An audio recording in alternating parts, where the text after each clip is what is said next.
नमस्कार विद्यार्थियों, मैं डॉक्टर शारदा भंडारी, सह आचार्य राजकीय महाविद्यालय सिरोही।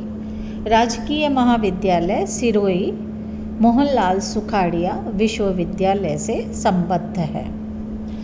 आज अपन BA third year Sanskrit paper first,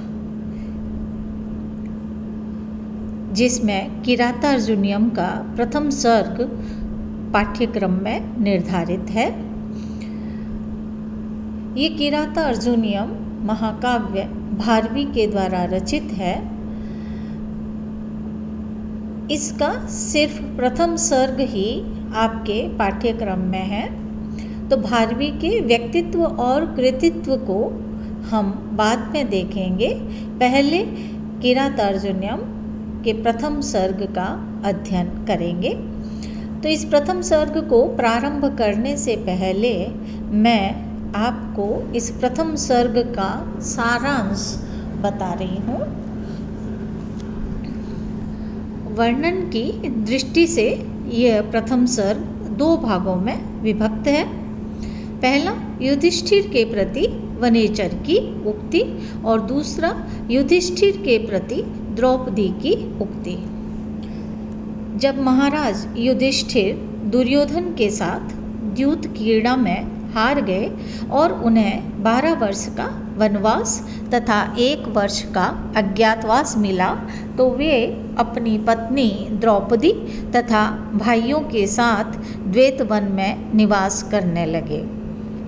उन्होंने उस समय दुर्योधन का वृत्त समाचार अवगत करने के लिए एक वनेचर को ब्रह्मचारी के वेश में भेजा।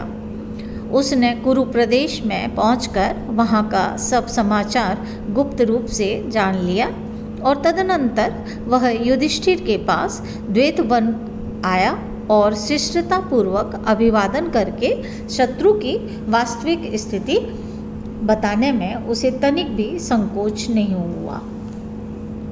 भारवी की वर्णन शक्ति का उत्कृष्ट रूप हमें आरंभ में ही मिल जाता है, जिसके प्रथम पंक्ति में ही उच्च राजनीति का दर्शन होता है और उसके बाद जन्म भर वन में रहने वाले वनेचर का शिष्टाचार द्रष्टव्य है।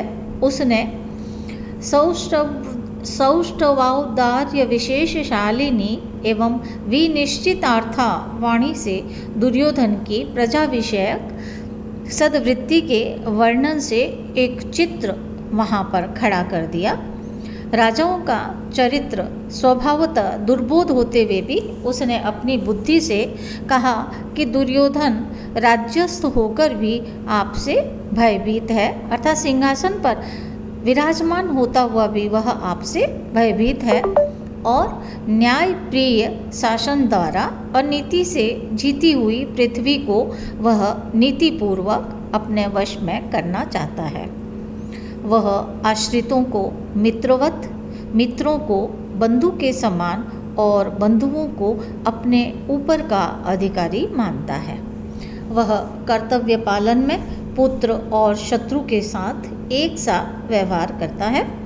पुत्र के भी अपराध व क्षमा नहीं करता है। राज्य में सिंचाई के प्रबंध से प्रजा निरंतर सुखी रहती है। प्रशंसनीय कार्य के लिए वह अपने कर्मचारियों को, सेवकों को पुरस्कृत भी करता है। योद्धा लोग, सैनिक लोग प्राणपण से उसकी रक्षा करना चाहते हैं। उसे धनुष उठाने की आवश्यकता ही नहीं पड़ती और अन्य राजा लोग उसे स्वयं दरबार में उपस्थित होकर कर देते हैं और सम्मानपूर्वक उसकी आज्ञा का पालन करते हैं। राज्य में सर्वत्र कृषि उत्तम रूप से होती है और प्रजा प्रसन्नतापूर्वक समय समय पर उसे कर देती रहती है। अब वह दुशासन को युवराज बनाकर पुरोहित के आदेशानुसार यज्ञ आदि कर्म करता है, पर इतना होते हुए भी आपका नाम अगर किसी प्रसंगवश आ जाता है तो वह नतमस्तक हो जाता है। अतः आप उसे जीतने के लिए अवश्य कोई प्रबल उपाय करें। और इसके बाद महाराज युधिष्ठिर से वो पारितोषिक आदि प्राप्त करके विदा हो जाता है और द्रौपदी के भवन में जाकर युधिष्ठिर भाइयों के समक्ष वनेचर ने जो कुछ कहा था वो सुनाया और उसको सुनकर वह द्रौपदी बोली। तो अब ये दूसरा भाग इस का सर्ग का प्रारंभ होता है, जहाँ युधिष्ठिर के प्रति उस अभी तक तो वनेचर की युधिष्ठिर के प्रति उक्ति थी, अब युधिष्ठिर के प्रति द्रौपदी की उक्ति है। जब द्रौपदी ने सारे समाचार सुने तो वो युधिष्ठिर को कह रही है कि हे स्वामी, स्त्री का उपदेश आप जैसे महानुभावों के लिए अपमान के समान है, पर मेरे चित्त की व्यथा मुझे कहने के लिए विवश करती है।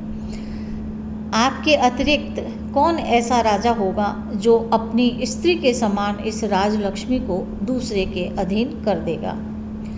फिर वो भीम की दुर्दशा का वर्णन करती हुई कहती है कि जो पहले सुंदर पलंग पर सोते थे वे आज अपरिष्कृत भूमि पर लेटते हैं, धूल धूसरित होते हैं। और अर्जुन के लिए वो कहती है कि जिसने उत्तर कुरु जीतकर बहुत सा धन संपत्ति प्राप्त किया था, वही अर्जुन आज वल्कलधारी हुए वन में घूम रहे हैं। और ये दोनों सुकुमार नकुल और सहदेव अत्यंत कठोर भूमि पर सोते हैं। और स्वयं आप अपनी दुर्दशा पर ध्यान दीजिए, शांति छोड़कर शत्रुओं को नष्ट करने का आप उपाय कीजिए।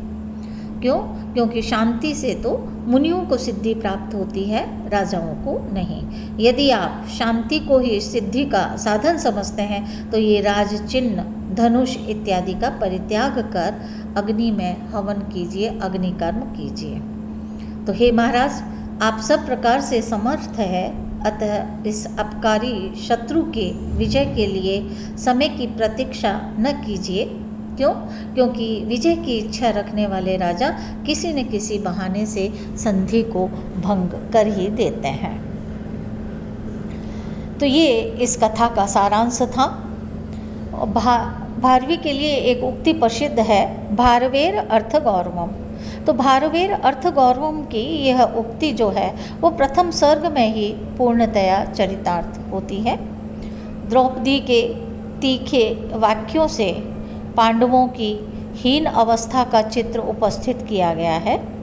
चारों भाइयों की दुर्दशा का एकमात्र कारण यहाँ युधिष्ठिर को बताया है।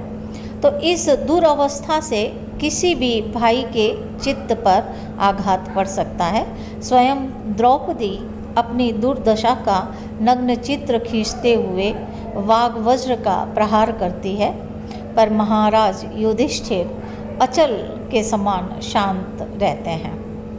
अंत में द्रौपदी ने सारे दुखों के कारणभूत पति युधिष्ठिर के प्रति मंगल कामना करके अपने पत्नित्व का अच्छा परिचय यहाँ प्रथम सर्ग में दिया है। छोटी छोटी सूक्तियों में गंभीर और विपुल भाव यहाँ कवि ने भर दिए हैं। एक एक शब्द यहाँ पर साभिप्राय है, शब्दों में सौष्ठव है, ओज तथा अर्थ गौरव इन प्रथम सर्ग में दर्शन होते हैं। इस सर्ग में ही राजनीति वर्णन कौशल, शब्द वैचित्र्य, अर्थ गौरव, शिष्टाचार आदि के उदाहरण बहुलता से उपलब्ध होते हैं। मैं इस प्रथम सर्ग के सारांश का PDF भी आप लोगों को फॉरवर्ड करूँगी, भेजूँगी। धन्यवाद।